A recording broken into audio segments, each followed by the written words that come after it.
is my example because I got kohlrabi. It looked like an alien plant.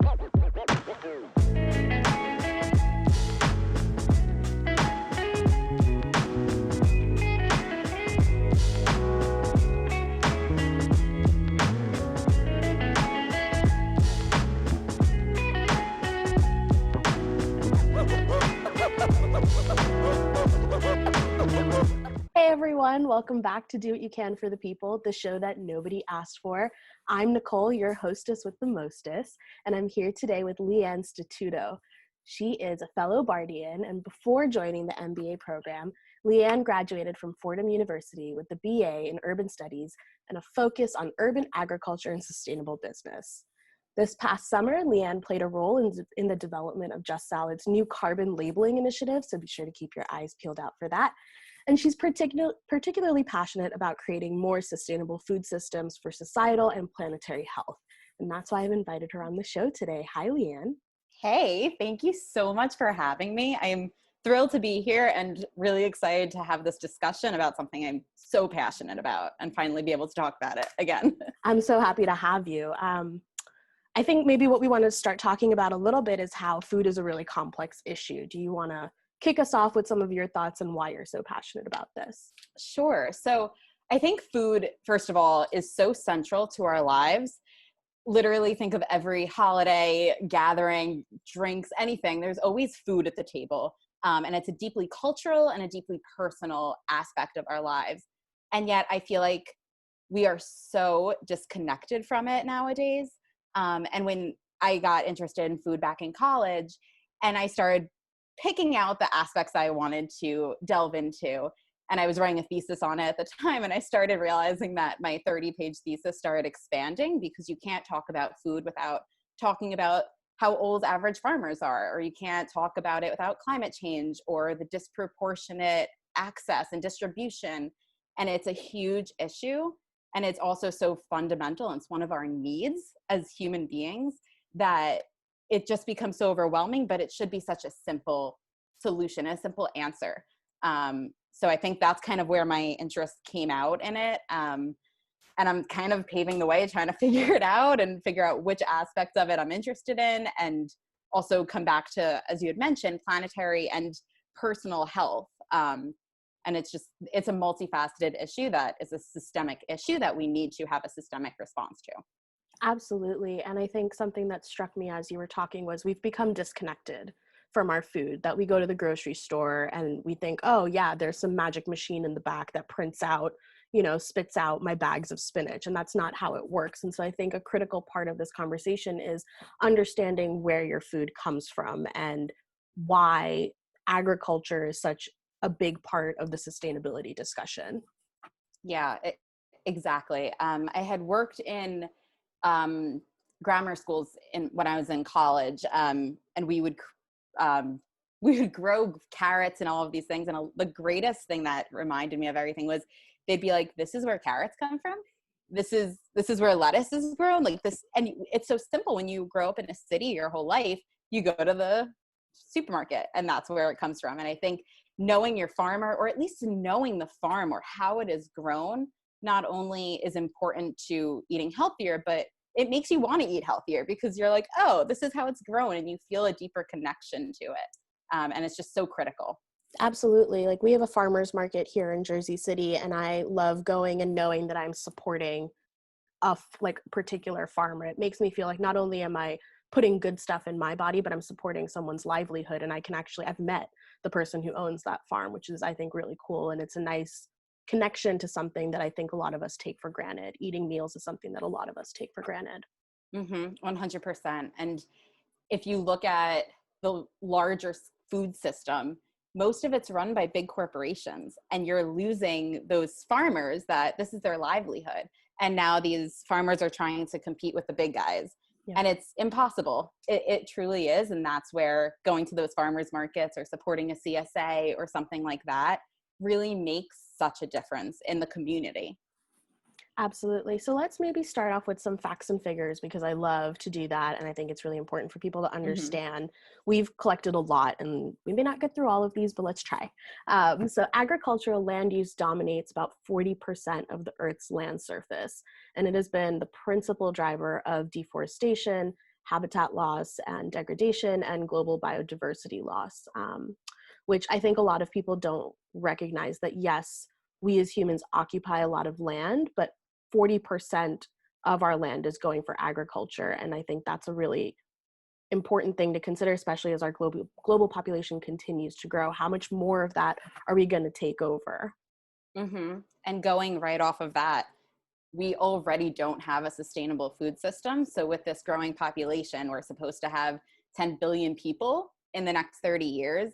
And this figure blew my mind. Ready? So in the next 30 years, we are going to have to produce more food than we ever have in history because we have so many people coming onto the planet. And also, as developing countries start to have the same kind of needs and desires as developed countries like America, they're going to start wanting meat and dairy, and those are not sustainable food choices. And so, as Western culture, we also need to dramatically reduce our consumption, especially with it dominating 40% of our land use. That's dramatic, and we really need to do something. Really do. I think also a lot of people don't realize that agriculture is the biggest consumer and polluter of our water sources. So things like your lakes, your aquifers, rivers, even coastal oceans have been disrupted by human activities around food production. And so it's not just the land that's being impacted now, it's also our waterways. And I mean, the only thing that humans really need to survive are food and water. So what are we really doing? Mm-hmm. And again, that goes back to the industrial food system. So if you're going to an organic farm that's not a huge farm, but is producing a general amount of food, and compare it to an industrial farm that is just, it's a factory. It is just pushing out beef and pork and anything you want. It's literally pushing it out. And it is so terrible with the pesticides that they use, with the hormones that they use. And that all goes into the runoff in the water. And so that's another critical reason of why you should be supporting, even if it's not small local farmers, it's just knowing where your food is coming from and the impact it's having on the community. Absolutely. And then also, I think the last thing that needs to be considered with food systems is food waste. So currently the food system contributes 25% of the world's greenhouse gas emissions. Part of that is from the waste, part of it is from the production of it, but that's a lot. I mean, 25% is a lot higher than I thought it was going to be quite honest.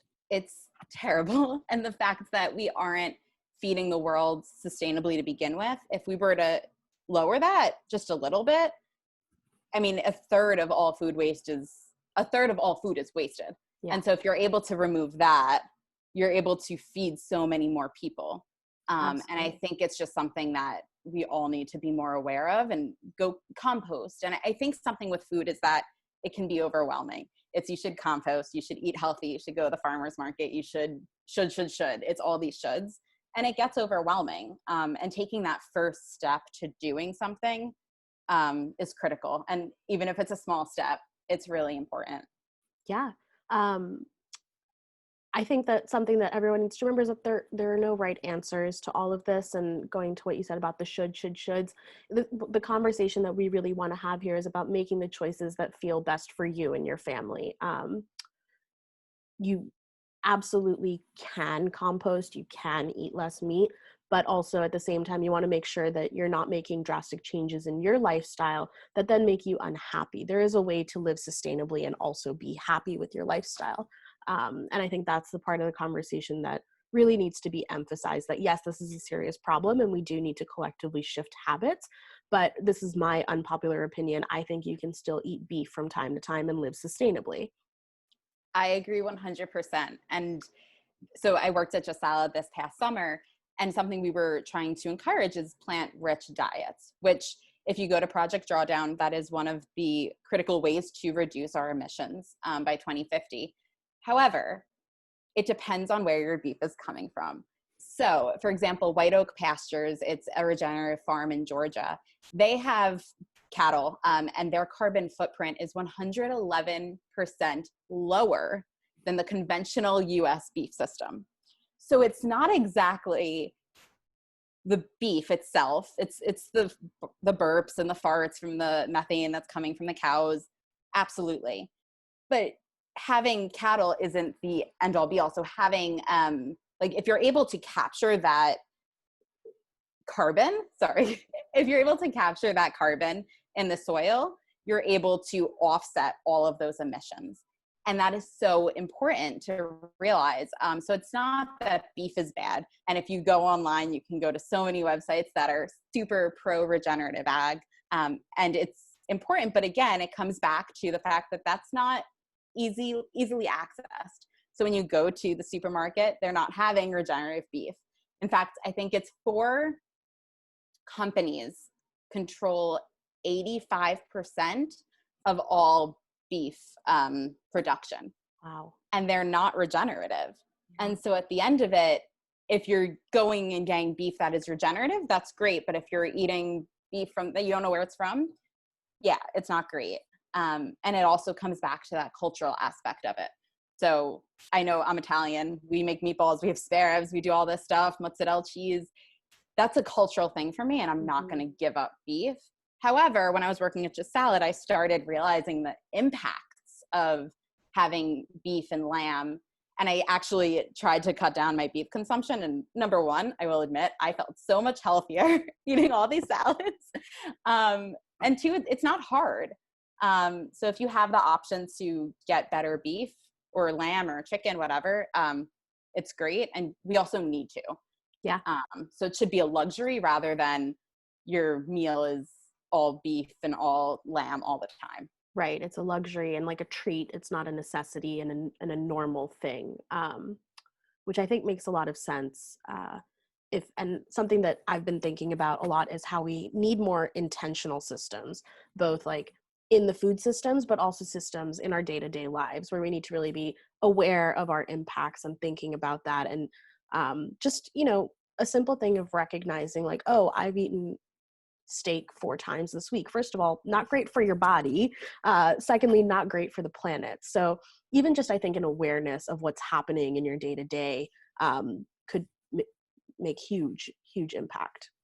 Mm-hmm, absolutely. And there's a study from the University of Michigan that says the average, so CO2e stands for carbon dioxide equivalent. So it's all the gases that they just make equivalent to carbon dioxide itself.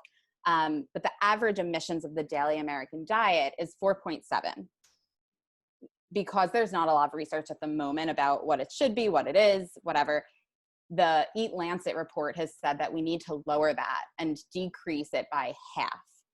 So that means about 2.5, let's say, though it's not quoted anywhere, so don't hold me to that, but about 2.5. And the average, a hamburger is 3.75. So the second you have a hamburger, you're already over that limit. So when I was tracking my diet for a week and I had meat one day and I was like, well, there it goes. Like, I'm done for the day. But if you do it over the week, like you said, if you have 4 steaks a week, not great. But if you have a steak a day and have that quick luxury item, it's not the end of the world. But if you do it every day, it's more of understanding what it is and where it's coming from.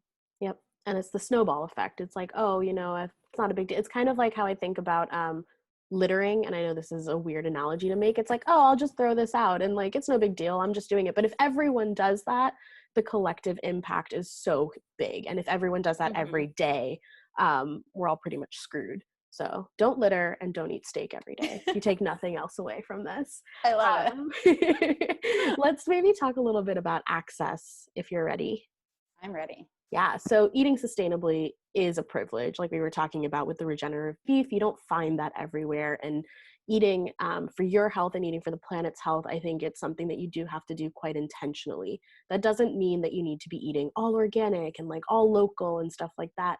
And I don't think that that's sustainable for anyone because not everyone has equal access to these things. And so you, in our notes, wrote about food deserts. And I'm going to just throw out that approximately 820 million people still lack sufficient food, and many more consume an unhealthy diet that contributes to premature death and morbidity. And I know that this is something that you're really passionate about.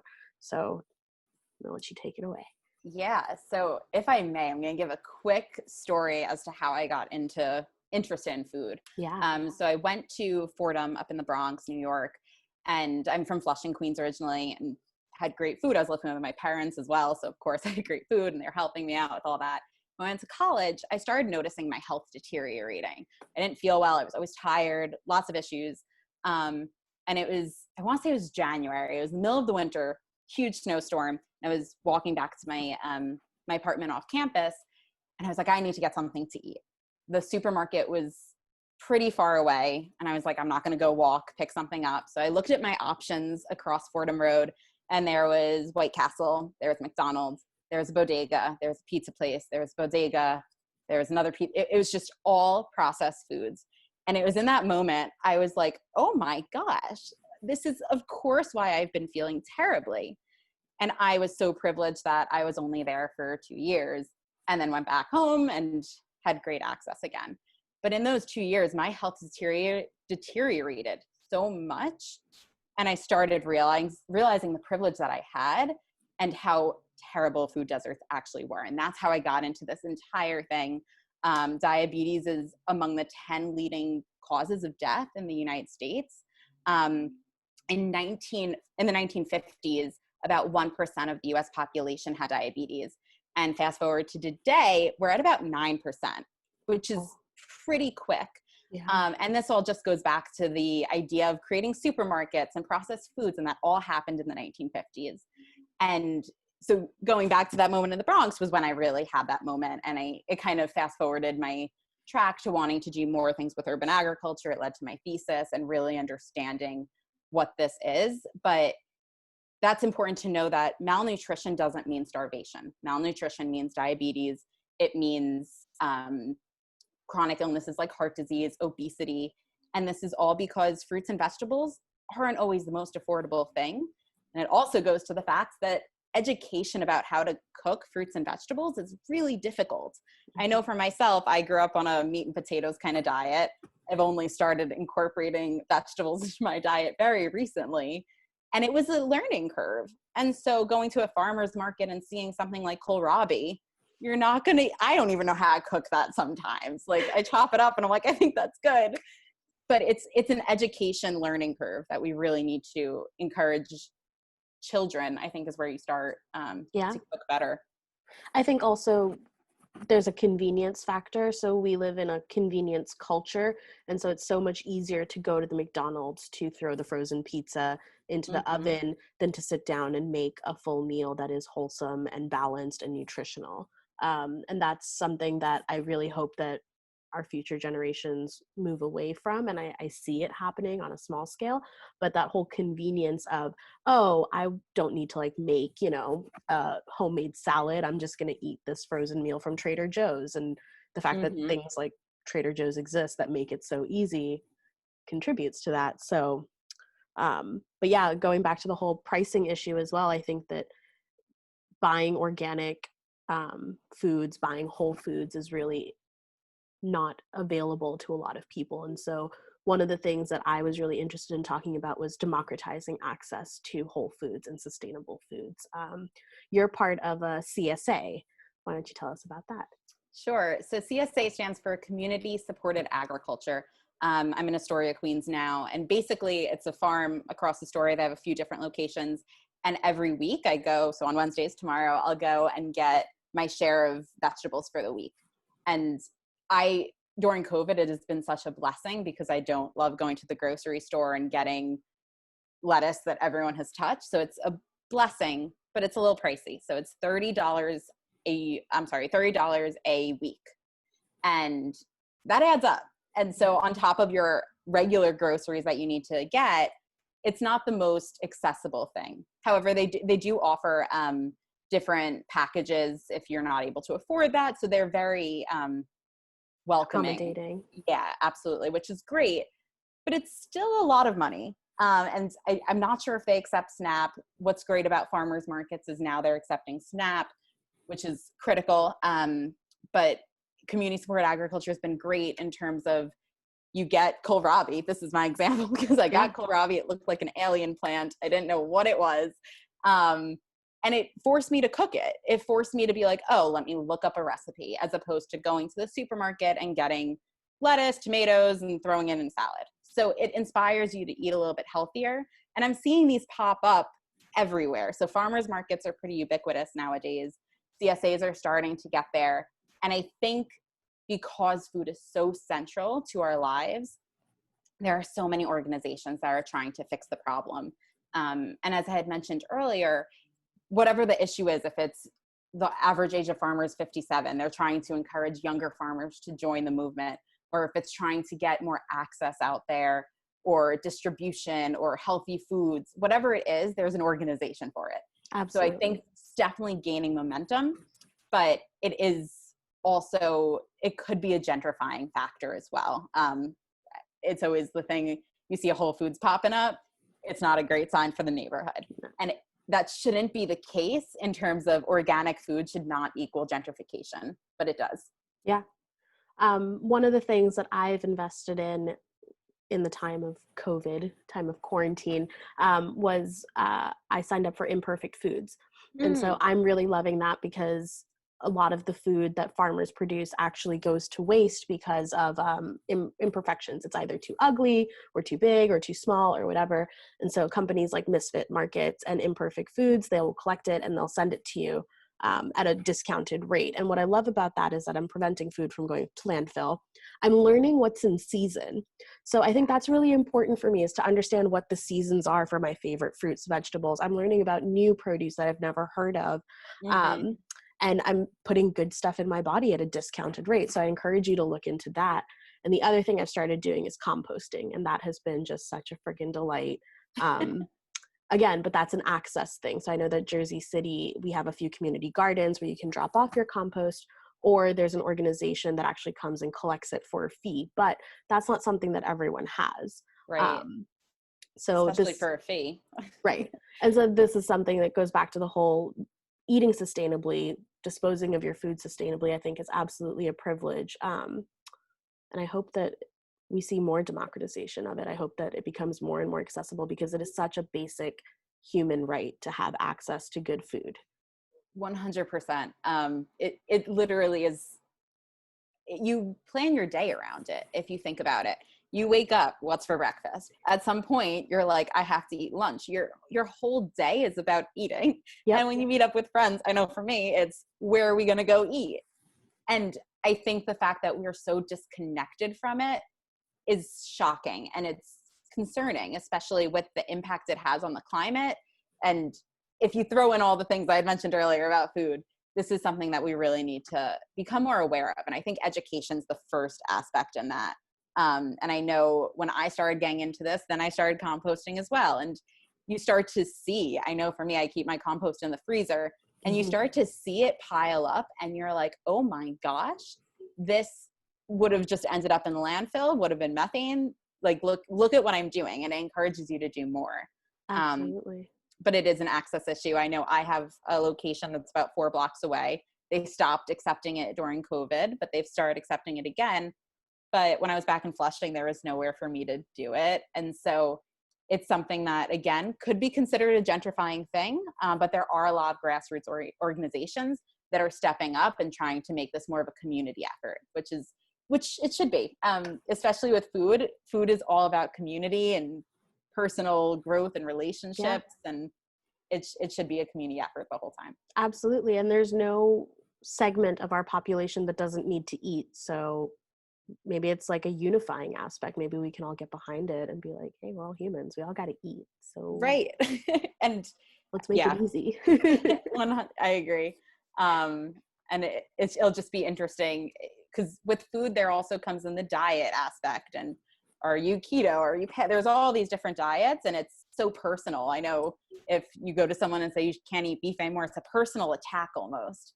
And so making it more of a community effort, and then bringing that back to climate change as well, being like, we need to lower our emissions for us to have a more sustainable life for our future by 2050. It's just important. Yeah. A lot of good stuff to think about. I want to thank you so much, Leigh Anne, for your time and your expertise on this matter. And I'll be including details and links in the description box below for people to find you on the web, get in touch with you. We'll include some resources that we've been using. Just wanted to leave it with you for any closing thoughts that you had. First of all, thank you so much. This has been a pleasure to talk about. In terms of closing thoughts, I want everyone to just come away with this in terms of eating for your health and eating for the planet. And so you don't have to give up beef, but know where your food comes from. And you don't need to only eat salads, but also go to the farmer's market and take one small step, whether it's a meatless Monday or whether it's composting, but just something to really get yourself going in that direction. And it'll just kind of snowball and you'll be doing it all one day. Yeah, and keep eating good food. Food is delicious. I agree.